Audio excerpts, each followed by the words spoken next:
출애굽 이후 40년의 광야. 모세는 이끄는 민족과 함께 광야를 지나며 여러 족속을 만났습니다.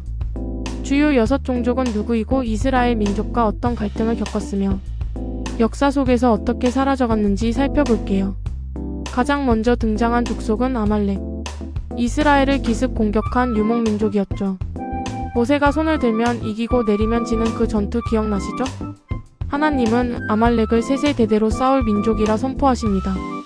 하지만 역사 속 아말렉은 사울, 다윗 때까지 계속 등장하다 기원전 6세기 바벨론 시기쯤 역사에서 사라집니다.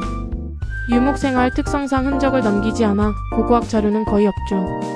에돔은 야곱의 형 에서의 후손입니다. 이스라엘은 형제의 땅을 지나가려 했지만 에돔은 무력으로 거절합니다. 그럼에도 이스라엘은 공격하지 않고 돌아갑니다. 하지만 이후 다윗 시대엔 정복당하기도 했죠. 시간이 흘러 이두메라는 이름으로 불리게 됩니다. 이두메란 에돔 지역 사람들을 뜻하는 헬라식 표현이에요. 신약의 헤롯 대왕이 바로 이두메 출신입니다. 결국 로마 제국기에 완전히 사라집니다. 모압은 롯과 큰딸 사이에서 태어난 민족입니다. 이스라엘을 저주하기 위해 선지자 발람을 고용했지만 하나님은 오히려 그 입술로 축복하게 하시죠. 모압은 후에 이스라엘과 충돌과 동맹을 반복하다가 아시리아와 바벨론을 거치며 점차 힘을 잃고 사라집니다. 하지만 유물은 남아있어요. 대표적인 것이 바로 메사 비문. 다윗 가문과의 전쟁을 기록한 이 비문은 고대 모압의 존재를 보여줍니다. 암몬은 롯과 작은 딸 사이에서 태어난 민족입니다. 모세는 암몬과는 싸우지 않으라는 하나님의 명령을 받습니다. 이후 이스라엘과 여러 차례 전쟁을 치르며 번성했지만 바벨론 침공 이후 기록에서 사라지죠. 하지만 그 흔적은 아직 남아있습니다.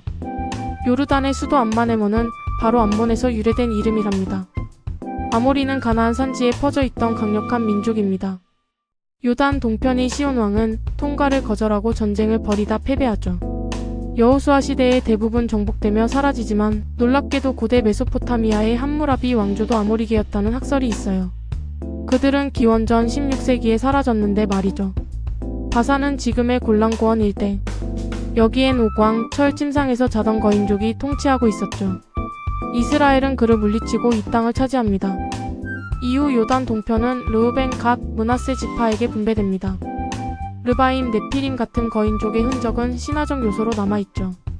이렇게 광야에서 마주했던 민족들은 제국에 흡수되었고 이제 성경이나 고고학에서만 살아있네요.